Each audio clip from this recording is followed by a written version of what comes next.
Hello दोस्तों, नमस्कार। तो आज बहुत ही बड़ा एक गाना आया है खेसारी लाल यादव जी का, जो उनके अपने ही चैनल पे है, खेसारी म्यूजिक वर्ल्ड पे।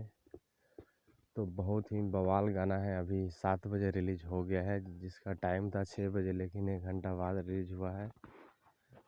तो देर ना कीजिए। इस गाने का राइटर है विजय चौहान जी और म्यूजिक डायरेक्टर है आर्या शर्मा जी, और साथ में शिल्पी राज जी गाई है। बहुत ही बवाल सॉन्ग है और एक्टरनी है सपना चौहान जी। तो देखना ना भूलिए इस गाने को। अभी फुल सॉन्ग रिलीज हुआ है खेसारी म्यूजिक वर्ल्ड पर, जिस गाने का नाम है टमाटर गाल, जो बहुत ही बवाल सॉन्ग है। तो 2023 का ये पहला गाना है खेसारी लाल यादव जी का, जो खुद अपने ही चैनल पे आया है, और आगे का अपडेट ज़रूर आप लोग को देते रहेंगे। आज के लिए इतना ही। धन्यवाद।